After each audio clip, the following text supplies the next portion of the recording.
ಬೆಂಗಳೂರು ನಗರದಲ್ಲಿ ಭಾರಿ ಮಳೆಯಿಂದಾಗಿ ಅವಾಂತರವೇ ಸೃಷ್ಟಿಯಾಗಿದೆ. ಇನ್ನು ಇಂದಿರಾನಗರದಲ್ಲಿ ಕೆಲವು ಮನೆಗಳಿಗೆ ನೀರು ನುಗ್ಗಿದೆ. ಸ್ಥಳಕ್ಕೆ ಈಗಾಗಲೇ ಬಿಬಿಎಂಪಿ ಅಧಿಕಾರಿಗಳು ಹೋಗಿದ್ರು ಬೆಳಿಗ್ಗೆ. ಅಲ್ಲಿನ ಸ್ಥಳೀಯರು ಅವರ ವಿರುದ್ಧ ಆಕ್ರೋಶವನ್ನು ವ್ಯಕ್ತಪಡಿಸಿದರು. ಬಿಬಿಎಂಪಿ ಅಧಿಕಾರಿಗಳಿಗೆ ಮುತ್ತಿಗೆ ಹಾಕಿದ್ರು ನಿವಾಸಿಗಳು. ರಸ್ತೆ ಮೇಲೆನೆ ಚೇರ್ ಹಾಕೊಂಡು ಕೂತ್ಕೊಂಡು ಸ್ನಾಕ್ಸ್ ತಿಂದಿದ್ದಾರೆ. ಅಂದ್ರೆ ನೋಡಿ, ನಮ್ಮ ಪರಿಸ್ಥಿತಿ ಹಿಂಗಿದೆ, ಇಲ್ಲೇ ಕೂತ್ಕೊಂಡು ನಾವು ಊಟ ಮಾಡಬೇಕು, ತಿಂಡಿ ಮಾಡಬೇಕು ಅನ್ನೋವಂಥ ಪರಿಸ್ಥಿತಿ ಆಗಿದೆ. ನೀರಲ್ಲಿ ನಮ್ಮ ಸಮಸ್ಯೆಗೆ ಯಾವಾಗ ನೀವು ಪರಿಹಾರ ಕಲ್ಪಿಸ್ತೀರಿ ಅಂತ ಹೇಳಿ ಆಕ್ರೋಶವನ್ನು ಹೊರಹಾಕಿದ್ದಾರೆ. ನೀರು ತುಂಬಿದ ರಸ್ತೆ ಮೇಲೆ ಕೂತು ಮಹಿಳೆಯರು ಪ್ರತಿಭಟನೆಯನ್ನು ಮಾಡಿದರು.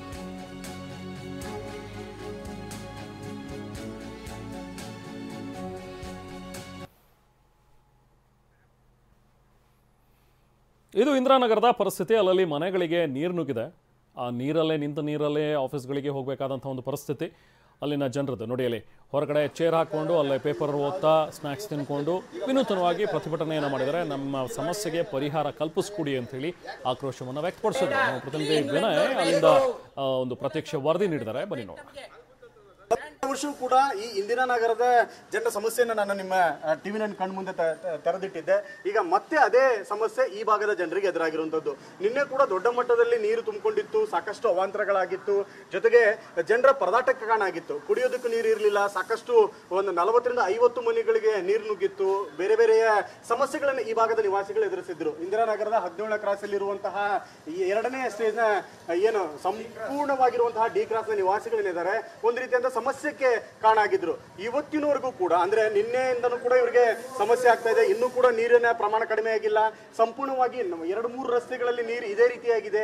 ಇನ್ನೂ ಕೂಡ ನೀರಿನ ರಸ್ತೆ ಮೇಲಿರುವಂತಹ ನೀರಿನ ಪ್ರಮಾಣ ಕಡಿಮೆ ಆಗಿಲ್ಲ. ಇದೇನು ಮಳೆ ಬಿದ್ದಂತ ನೀರಲ್ಲ, ಇದು ಕೊಳಚೆ ನೀರು. ಈ ಸುತ್ತಮುತ್ತ ಇರುವಂತಹ ನಿವಾಸಿಗಳೇನಿದಾರಲ್ಲ, ಇವರಿಗೆ ಈ ಕೊಳಚೆ ನೀರಿನ ಎಫೆಕ್ಟ್ ಹೇಗೆ ತಗ್ತಾ ಇದೆ ಅಂದ್ರೆ ಮೈಕೈ ನೋವುಗಳು, ಅಲರ್ಜಿ, ತಲೆನೋವು, ಬೇರೆ ಬೇರೆ ಸಮಸ್ಯೆಗಳು ಕೂಡ ಕಾರಣ ಆಗ್ತಾ ಇದೆ. ಮನೆ ಒಳಗೂ ಕೂಡ ಇವರಿಗೆ ಇರೋದಕ್ಕೆ ಆಗ್ತಾ ಇಲ್ಲ. ಯಾಕಂದ್ರೆ ಮನೆ ಮುಂಭಾಗದಲ್ಲಿ ಈ ರೀತಿಯಾಗಿ ನೀರು ಸೇರ್ಕೊಂಡ್ರೆ ಅವ್ರು ಹೇಗೆ ಮನೆ ಒಳಗಡೆ ಕೂತ್ಕೊಂಡು ನೆಮ್ಮದಿಯಾಗಿ ಜೀವನವನ್ನು ನಡೆಸೋದಕ್ಕಾಗತ್ತೆ, ಆಗೋದಿಲ್ಲ. ಇನ್ನು ಕುಡಿಯೋದಕ್ಕೆ ನೀರಿನ ವ್ಯವಸ್ಥೆ ಇಲ್ಲ. ಯಾಕಂದ್ರೆ ಇದೇ ನೀರು ಈಗ ಏನೋ ಸಂಪ್ಗಳಿಗೂ ಕೂಡ ನುಗ್ಗಿತ್ತು. ಹೀಗಾಗಿ ಸಾಕಷ್ಟು ಸಮಸ್ಯೆಗಳಾಗಿತ್ತು. ಹೀಗಾಗಿ ಇವತ್ತು ರೊಚ್ಚಿಗೆದ್ದಿರುವಂತಹ ಇಲ್ಲಿಯ ನಿವಾಸಿಗಳು, ಇಂದಿರಾನಗರದ ನಿವಾಸಿಗಳು ಸರ್ಕಾರವನ್ನ ಅಣಕಿಸ್ತಾ ಇದ್ದಾರೆ. ಅಂದ್ರೆ ನಮ್ಮ ಬದುಕನ್ನ ಬೆಂಗಳೂರಿಗರು ಬ್ರ್ಯಾಂಡ್ ಬೆಂಗಳೂರು ಅನ್ನೋ ಹೆಸರಲ್ಲಿ ಬೀದಿಗೆ ತಂದು ನಿಲ್ಲಿಸಿದ್ದಾರೆ. ಅಕ್ಷರಶಃ ಗ್ರೇಟರ್ ಬೆಂಗಳೂರು ಅನ್ನೋಂತಹ ಕಾನ್ಸೆಪ್ಟ್ ಅನ್ನು ಕೊಡ್ತಾರೆ. ಆದ್ರೆ ನಮ್ಮ ಜೀವನ ಬೀದಿಯಲ್ಲಿ ಜೀವನವನ್ನು ನಡೆಸುವಂತದ್ದಾಗಿದೆ. ಹೀಗಾಗಿ ನಾವು ಮನೆ ಒಳಗೆ ಕೂಡೋಕೆ ಆಗ್ತಾ ಇಲ್ಲ, ಮನೆ ಹೊರಗಡೆ ನಮ್ಮ ಜೀವನವನ್ನು ನಡೆಸ್ತಾ ಇದ್ದೀವಿ ಅನ್ನುವಂತಹ ಒಂದು ಅಣುಕು ಪ್ರದರ್ಶನವನ್ನು ಕೂಡ ಮಾಡ್ತಾ ಇದ್ದಾರೆ. ಇಂದಿರಾನಗರದ ನಿವಾಸಿಗಳು ವಿಭಿನ್ನವಾಗಿ ಒಂದು ಪ್ರತಿಭಟನೆ ಮುಂದಾಗಿದ್ದಾರೆ. ಯಾಕಂದ್ರೆ ಸರ್ಕಾರದ ಅಧಿಕಾರಿಗಳಾಗಿರ್ಬೋದು, ಸ್ಥಳೀಯ MLA ಆಗಿರ್ಬೋದು, ಇಲ್ಲಿಯ ಇಂಜಿನಿಯರ್ಗಳಾಗಿರ್ಬೋದು, ಯಾರು ಕೂಡ ಇವರ ಸಮಸ್ಯೆಗಳನ್ನ ಶಾಶ್ವತ ಪರಿಹಾರದ ಕಡೆ ಗಮನ ಹರಿಸ್ತಾ ಇಲ್ಲ. ಕೇವಲ ಕಾಟಾಚಾರದ ತಾತ್ಕಾಲಿಕ ಸಮಸ್ಯೆಗಳನ್ನ ಮಾತ್ರ ಪರಿಹಾರ ಮಾಡ್ಕೊಡ್ತಾರೆ, ಬರ್ತಾರೆ, ನೀರನ್ನು ಹೊರಹಾಕುವ ಪ್ರಯತ್ನ ಮಾಡ್ತಾರೆ. ಆದ್ರೆ ಪ್ರತಿ ಬಾರಿ ಮಳೆ ಬಂದ್ರೆ ಇದೇ ಗೋಳು ಇವ್ರದ್ದು. ಹೀಗಾಗಿ ಇವತ್ತು ಸರ್ಕಾರವನ್ನು ಅಣಿಸುವ ನಿಟ್ಟಿನಲ್ಲಿ ಇವರು ವಿಭಿನ್ನವಾಗಿ ಅಂದ್ರೆ ರಸ್ತೆ ಮೇಲೆ ಏನು ಕೊಳಚೆ ನೀರಿದೆ, ಆ ಕೊಳಚೆ ನೀರಿನ ಮೇಲೆನೆ ಕೂತ್ಕೊಂಡು ಇವತ್ತು ತಮ್ಮ ಸ್ಥಿತಿ ಬೀದಿಗೆ ಬಂದಿದೆ, ಸರ್ಕಾರ ನಮ್ಮನ್ನ ಇವತ್ತು ರಸ್ತೆ ಮೇಲೆ ಕೂಡಿಸಿದ್ದಾರೆ ಅನ್ನೋಂಥದ್ದನ್ನ ಕೂಡ ತೋರಿಸ್ತಾ ಇದ್ದಾರೆ. ಹೀಗಾಗಿ ಸದ್ಯಕ್ಕೆ ಅವರು ರಸ್ತೆ ಮೇಲೆ ಕೂತ್ಕೊಂಡು ಪೇಪರ್ ಓದ್ತಾರೆ, ಇಲ್ಲೇ ಟೀ ಕಾಫಿ ಕುಡಿಯುವಂಥದ್ದು, ಸ್ನಾಕ್ಸ್ ಅನ್ನುವಂಥದ್ದು ಕೂಡ ನಡೀತಾ ಇದೆ. ಮಾತಾಡಿಸ್ತೀನಿ ಅವ್ರನ್ನ, ಹೇಗ್ ನಡೀತಾ ಇದೆ ಅವ್ರದ್ದು ಜನಜೀವನ, ಹೇಗ್ ನಡೀತಾ ಇದೆ, ಜೊತೆಗೆ ಹೇಗೆ ಸಮಸ್ಯೆಗಳನ್ನ ಎದುರಿಸ್ತಾ ಇದ್ದಾರೆ. ಇದು ಹೊಸದ ವಿಚಾರ ಏನಲ್ಲ. ಪ್ರತಿ ಬಾರಿ ಮಳೆ ಬಂದಂತ ಸಮಯದಲ್ಲಿ ಆಗುವಂತಹ ಸ್ಥಿತಿಗತಿಗಳು ಇವು. ಹೀಗಾಗಿ ಪ್ರತಿ ಬಾರಿ ಕೂಡ ನೋಡ್ಬೋದು ನೀವು, ಇಲ್ಲೇ ಬಿಸ್ಕಿಟ್, ಸ್ನಾಕ್ಸ್, ಒಂದು ರೀತಿಯಂತ ಊಟ ತಿಂಡಿ ಜೀವನ ನಡೆಸೋದೇ ಇಲ್ಲ ಆಗ್ಬಿಟ್ಟಿದೆ ಅವ್ರದ್ದು. ಹೀಗಾಗಿ ದೊಡ್ಡ ಮಟ್ಟದಲ್ಲಿ ಸಮಸ್ಯೆ ಆಗಿದೆ.